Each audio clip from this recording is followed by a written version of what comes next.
Hello everybody and welcome back to another episode of Wixo Season 2. We are now on episode 12 of this series, and in the last episode we saw one of the most major wars so far, or not major but one of the longest and most in-depth wars so far, and that was the second war between Moldova and Greece, the Second Hellenic War if you will, and this war was essentially a continuation of the First Hellenic War, and it basically ensured Moldovan dominance as not only a regional power, but now a pretty major power, as they are very much rising the ranks and they have been very expansionist recently. We also did see our daily Japan update, but that was a more minor thing. But if you guys do end up enjoying this episode, please do be sure to like, subscribe, and leave any ideas in the comments below, and let's go ahead and get straight into it. So first things first, we are going to be going over to Mexico, as we have this area be divided up between the pink team and the greyish country. And yeah, so this area has been fully taken over now,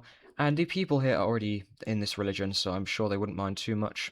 In the north, this country up here has not done anything in ages, and yeah, they are going to go ahead and move up. And in this green country, it's a little bit different. You may notice this green country is a theocracy. After the war with Mississippi, they really delved into their religion, and this has made them a little bit more aggressive. However, this theocracy or this idea is really not seen as very popular in the country, as while the people in this religion, they do like this religion a lot of them don't want to force this religion onto people that don't want to be in that religion. It's very modern in that sense of sort of freedom of that aspect.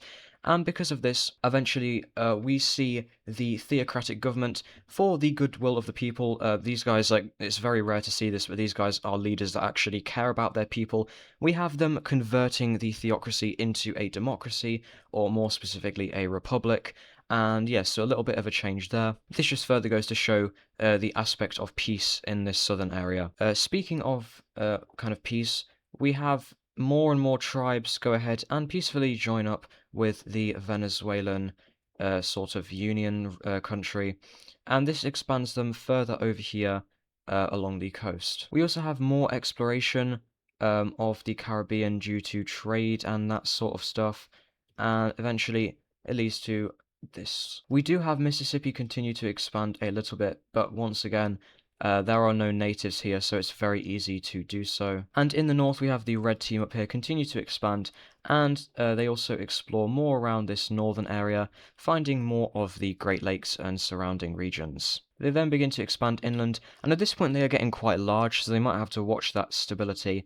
But they are developing, and they are not religious, so they aren't being held back in terms of how Mississippi is. In the south, we have Peru continue to expand, and Ecuador does as well, and a bit more of this area is discovered. So overall, just expansion and discovery over here. Over in the British Isles, we have a bit more colonization. Brittany is doing really well at beating back a lot of these Irish tribes, and has established a fairly large colony over here now, which is good for them. However, Normandy is struggling to further to expand this. They are finding it hard to tackle the Scottish tribes, and have only managed to make some minor pushes in. And Belgium is finding some similar issues. However, they do manage to reach the Irish Sea over here, and this somewhat cuts off Normandy from continuing to expand, although they do go ahead and take the Isle of Man. We also have explorers, mostly from Belgium, move up and actually discover Scandinavia, and just because they sort of feel like it, and they also do want to have a little bit more colonies just to spread their influence, they are going to go ahead and settle in Denmark, and this leads to a little bit more exploration, mostly just along the coast, but eventually it leads to the rest of the North Sea going ahead and being discovered, and we have Belgium moving in a little bit more into the interior of the continent. We also have the new German country expand slightly. However, these guys are extremely weak, and something pretty unfortunate happens for them. With Belgium moving in and furthering the spreading of their influence, especially due to their colonies, we eventually have this country get overthrown by a coup staged by Belgium, and this actually turns this country into a Belgian puppet state. The monarch stays in power, however, he is at the complete whim of Belgium's will, So yeah, a bit of aggression there by these guys. This central French country, which has done nothing in like forever, they expand a tad bit, and we also have a new green country go ahead and form in this southern French, I believe this is Occitania sort of area. Speaking of green, we have Green Galicia go ahead and expand a little bit more. However, we actually see them go ahead and get into a war with this yellow country over here. And this actually happens after the monarch of Galicia finds out that the regent in charge of this city is actually giving this country supplies because he is actually like sort of loyal to this. He's kind of like a foreign agent that this country had installed into power. So they don't like how this country is sort of influencing things happening in them. So Galicia goes ahead and launches an invasion into this country and quickly kicks them back from the coast. And this really heavily weakens these guys. And they actually have their country is in such a bad state after this war that it essentially just goes through a civil war.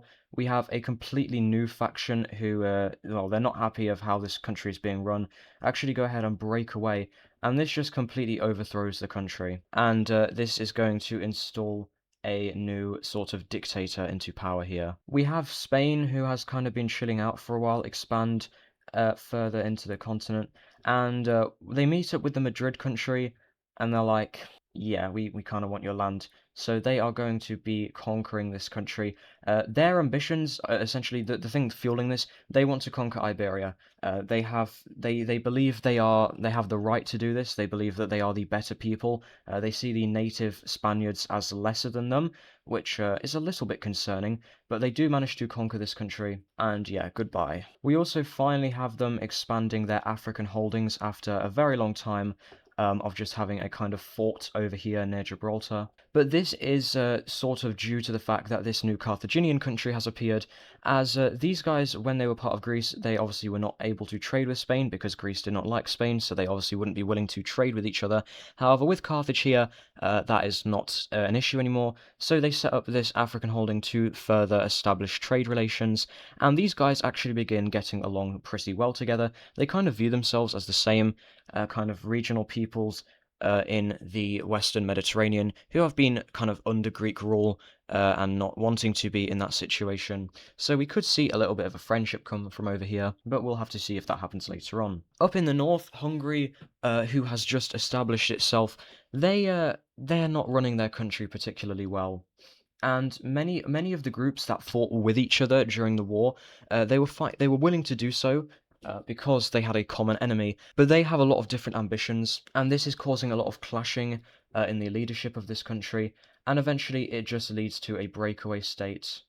As we have this pink eastern part of Hungary actually go ahead and break away, and these guys declare their independence, and they actually begin to move in towards the capital, as many people in the capital, they actually disagree with the current ruling, and this causes the original Hungarian government to actually be pushed over here, and after a while, we actually have a new government kind of breakaway in the main like remnant country, and these guys essentially just overthrow the pre-existing Hungarian movement.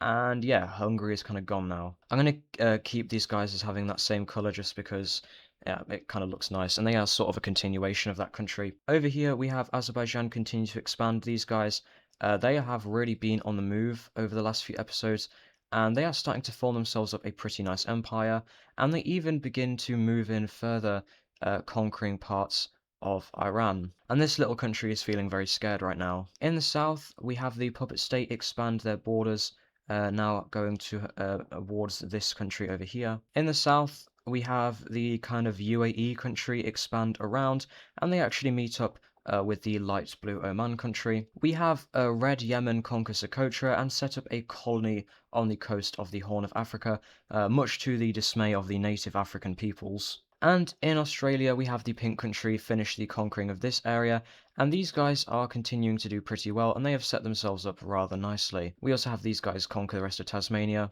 and at this point, before, there was this kind of aspect of, in Australia, it was just like a bunch of small, weak tribes kind of all over the place. However, over the last few centuries, this area really has consolidated, and we are starting to see the people group together in these bigger countries, and this is really being shown in these three main civilizations over here, and obviously the green one expands as well. But yeah, these guys are, well, we actually have like consolidation taking a place in Australia now. But now with our kind of expansion and exploration updates out of the way, we can take a look at a very big event that is a little bit overdue probably. In the Bay of Bengal, so far not really too much effort has been gone to explore over here because all of Burma's efforts on this side have been going over and trading with the Asian countries, or the East Asian countries, sorry, obviously everything over here is Asia. However, recently, new stuff has started to happen on the other side of the Bay of Bengal, and because of this, there is now finally a reason for more of this area to be explored, and eventually, after, more coastal expansion and exploration, as well as more migration into parts of India, eventually leading to this huge chunk getting explored, we finally have the East Asian countries discover the Old World countries and vice versa, and the two biggest regions in the world which were previously divided now know about each other. And at first, this is actually very intriguing to both parties, very intriguing to Burma, because these guys love trading, and they're now like, oh my god, there is so much stuff that we can sell to all of these guys, we are going to make so much money. However, unbeknownst to all of these guys, there is a little bit of a side effect to this exploration, which we will discuss in a second. In the south, with more of this discovery. At this point, it's very, very well connected, and these guys now properly know each other. And this is causing an influx of people to move into these southern Indian trading kingdoms, causing a wave of heavy expansion. Even this tiny blue country begins expanding very heavily. And it's going rather well for everyone up here now, as once again, just a huge influx of people to all of these countries. However, that side effect that I was talking about begins to rear its ugly head. And what is that side effect? Well, it is disease. In real life, many plagues spread from one part of the world to the other, and it was always very bad. You had things like the Black Death, the bubonic plague, which was part of that, I suppose. And these were all caused by regions of the world gaining that disease and then it spreading. However, here we have that, but a little bit more extreme. There are many diseases, more so in the Old World, that are completely unknown to the East Asian world, and these diseases begin to spread their way over here. A sort of example of this is when Europe discovered the Americas. The natives did not have a good time, and while it's not going to be nearly as severe, obviously, there are two specific animals or livestock in the Old World that the East Asian countries are completely unfamiliar with, and these animals, they are hosting diseases that are new here. And those two animals are sheep and goats. Sheep and goats are not native to East Asia, however, they are a big livestock choice in the Old World, especially in parts of Western Europe. Normandy, Italy, these guys love sheep and goats. And these sheep and goats carry many diseases, and these diseases have now found their way into East Asia, and this causes quite a lot of issues. At first, many people begin getting sick. We have more flu-like stuff spread around here, and it's not very good. However, this actually causes a bit of a domino effect. With more people getting sick, more people begin to die, and the main areas of people that are struggling are in farms, because a lot of these diseases are killing off a lot of farmers, and one farmer produces quite a lot of food. You have one or two farmers working a very big field or something like that, and because of this we see a loss of food, and this causes more people to rush into cities where there is a supply of food that is stable, and this causes more disease to spread into bigger cities, and overall it causes a domino effect once again, and it also leads to a loss of people in rural areas. It also leads to many people who are not living in these civilizations to move into them, causing mass immigration from the tribal societies into the proper countries, as they are looking for any way to heal their sick or to find a better place to live. And after a while, it sort of reaches a breaking point, and eventually some countries get into such bad positions that we even begin seeing full-scale rebellions take place. Burma, who is not managing this sort of disease epidemic very well, begins to lose some of their new established colonies. We first see this happen with Burma, where people over here are really not happy with how this issue is being held, and they don't like how their resources are being pulled away from them in order to help Burma's issue with this disease, which doesn't even seem to be working that well. And because of this, we have them losing this very large colony. And the trading kingdoms are facing a little bit of a different issue. Due to a mass influx, like I had said, of tribal populations, these countries are experiencing an overflow. There is way too much immigration, and because of the loss of farmland, there is not enough food to go around. And because of this, these countries start to rapidly expand in order to try and conquer anything they can that will allow them to, solve this issue. And eventually, these countries begin fighting each other in order to steal resources and food and anything that they believe will be able to help restabilize them. We have the green southern Vietnamese country invade into Cambodia, and in the north, a little bit of a different thing happens here. We have these guys essentially just go into a civil war, as we have this breakaway state going ahead and popping up, and these guys also begin to get invaded by southern Vietnam, and eventually we just have a complete collapse of this society up here. In the south, we have more and more invasion into Cambodia as Vietnam begins to steal a bunch of food, and overall it's just complete chaos in this region. In the north, due to a lot of destabilization in Korea, we actually have Green Japan take advantage of this, as they find that Japan is very unstable, and this gives them the perfect chance to actually invade this territory of which they have ambitions on. And yeah, Korea is not handling this too well.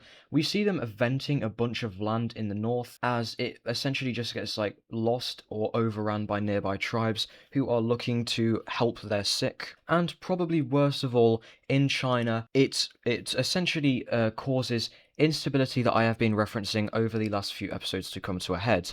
The farmers of this country, who always felt that the country is not being ran properly, now have to deal with this huge issue. They are losing a bunch of people, and because of the fact that there are lots of less farmers, it's not good. And this issue is being felt all throughout the northern regions of China.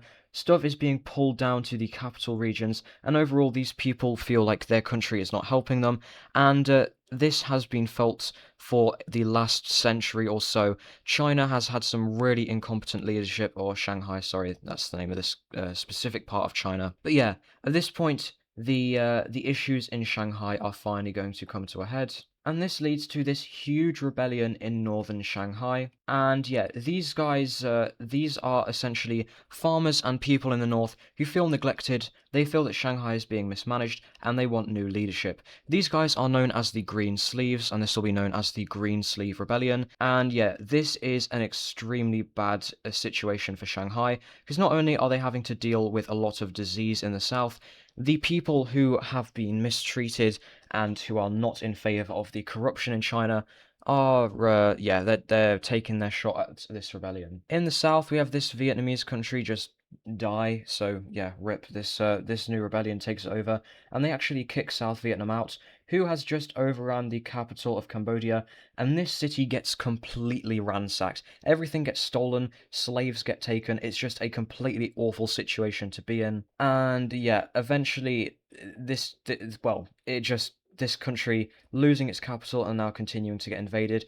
essentially just collapses and gets overrun by these Vietnamese forces. In the south, Burma attempts to make a landing in Borneo, however the locals here are having none of it, and this is a pretty large failure on part of Burma. And at this point, all of the Indian countries are like, what on earth is going on over here? Is this really what you guys do?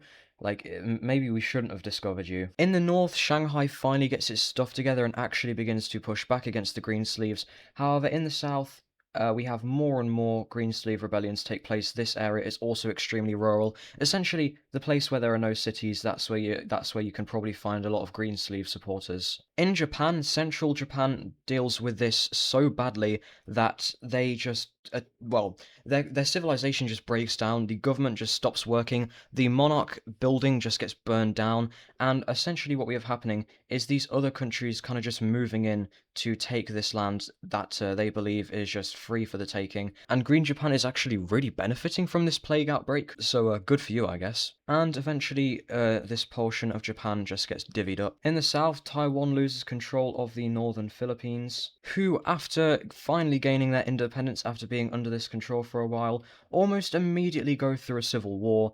So, yeah, well, good job, guys. Back up to the Greensleeve group, these guys actually are starting to fail, and instead of improving their government, Shanghai takes a different approach to defeating the Greensleeves. Essentially, what they do is they go to a bunch of warlords who somewhat have control over regional areas of Shanghai that the central government has not been able to gain full control over. Essentially, Shanghai goes to these guys and says, "We'll give you money and we'll divide up our national army between you if you guys can go and sort out the Greensleeves, because clearly we're not doing too well. The Greensleeves even have managed to start to push us back in some areas." And these warlords are like, "Yes, sir." And with these warlords helping Shanghai, it actually starts to go pretty well. I mean, I'm sure nothing can go bad of this. You've just given a bunch of like power-hungry warlords money and men. Good job. But yeah, it does seem to be working for Shanghai, however, as the Greensleeves do continue to get pushed back. The northern Filipino country does actually manage to sort out its rebellion, and after some border skirmishes, we finally have a proper border be set up here, as these two countries begin to somewhat restabilize. Other than losing the northern Philippines, South China is actually doing pretty well at handling this. They have had a bit of tribal invasion on their border, causing a slight amount of land loss, but overall they are actually coping fairly well with this, and their alliance is staying strong, which is nice for them, I suppose. Hokkaido has been pretty much unaffected by this, and while this invasion was happening, we actually do see Hokkaido retake this land. These guys aren't really too bothered because they've just gained a bunch of land down here. And Hokkaido actually completely isolates itself, and this prevents almost any plague outbreak from happening. The only areas are in a few of the southern towns where this country was, but these towns just get completely blocked off, and eventually, once the plague has died down in this area, Hokkaido just isolates itself. Over in Shanghai, the Greensleeves are finally beginning to clear up, and things are looking good for Shanghai, as eventually the Greensleeves get pushed into two small pockets where they have kind of really consolidated, and it is a struggle for Shanghai to push in, but overall Shanghai sees this as a complete victory. Once this is kind of almost fully sorted out and the Greensleeves are just kind of in these small pockets, they go to the warlords and they're like, "Thank you so much, you obviously already got your payment with money, can we have our soldiers back now?" However, the soldiers, who actually a lot of them are related to farmers, they don't think that the Shanghai government is really something that they should be supporting. They also see the instability and corruption, and these warlords have really proved their worth to them. So what we actually see happening is most of the Shanghai soldiers who are given to these warlords actually stay loyal to these regional warlords. And that's not very good for China, and I'm sure these warlords won't get any dangerous ideas, surely not. Over in India, moving away from this area for now, we actually have the king of the blue team dying without an heir. And because it is a constitutional monarchy, the republic in the country, the kind of council, they look for a new leader, and they actually decide upon someone pretty strange, and they actually decide that the king of the southern Green India country should be the one who gets to be the new ruler, and because of this, we kind of see a sort of personal union take place, as the king of Green India becomes king of both of the countries and kind of unites them. And let's just say the king didn't do this just for no reason, just to have land. This king has ambitions, and these ambitions are shown with him launching an invasion into the Red Country promptly after this union takes place. And he is looking to expand his country quite a bit. At this point over in Eastern Asia, the plague has mostly died down, as the wave has kind of stopped, and the people who were sick have now recovered, and overall about 10% of Eastern Asia's population has been lost, which is definitely probably in the tens of millions, so it definitely was very bad. However, they have managed to sort it out, and it has reshaped the region a slight bit. However, overall, these guys are good now, and now they can finally properly trade with these guys over here. We actually have a new country popping up over here. This also formed from trade, so new traders and things moved over here, and eventually a monarch consolidated this region. And there's going to be two final things, and one of them is actually going to be power rankings, which I think will be nice to have. Moldova, who has recovered from the war with Greece now, it did definitely cause them a lot of damage up here, but it has been probably about 10 years since that war happened, and they are recovering very nicely, and they begin to conquer a lot of these Balkan areas as they are determined to expand. They have very expansionist leaders, and the leaders who are voted on by the Republic, the kind of chancellors or the like the presidents, probably not president, kind of like probably something like a chancellor actually. Yeah, they are determined for glory. They are invading because they want glory. They believe that success is the most honorable thing you can do, and they want to be immortalized. And they believe that the best way to do that is to be a famous figure. You know, be famous for gaining land, and then you'll be remembered forever, and you'll get statues built about you. So yeah, that is the sort of drive for expansion there. And we also do have a slight expansion of the new Albanian country. But now the final thing is going to be an update to the power ranks. I'm not exactly sure when the last update was, but it was definitely a couple episodes ago, I believe. So yeah, new power ranks. Let's take a look. So at number 1, now I am a little bit sort of tricky to decide. It is a little bit tricky to decide here, as a lot of countries who were previously a little bit weaker have really strengthened themselves up recently, and there have been a lot of regional powers sort of forming over the last few episodes. So in a lot of ways, it definitely is a close match between number 1. But I think because of their recent success in war and overall their expansionist ideals, Moldova is going to be number 1. They have really risen the ranks over the past few episodes. At number 2 is going to be Italy. At number 3 is going to be Azerbaijan. And number 4 is going to be Shanghai. They probably would be number 2 or 3, however, they have just gone through that civil war and the plague as well. At number 5 is going to be Egypt. At number 6 is going to be Normandy. At number 7 is going to be I'm just going to call this country the Indus country, because that's kind of where it's based around. I would call it the Indus Union, but it's not really a union. At number 8 is going to be Taiwan, or South China. At number 9 is going to be Burma. And at number 10, I think number 10 will belong to Spain. So yeah, these are our top 10. Once again, a little bit up for interpretation. I'm just kind of doing these off the top of my head, so I could kind of get something wrong. There could be some countries that should be swapped around realistically, but yeah, I think that is probably going to be it for these ranks, and that is also going to be it for this episode. So I really hope you guys did enjoy this episode. We've now finally got our link up between our two main sectors of the world, which I think is interesting, and yeah, I hope I will see you guys in the next episode.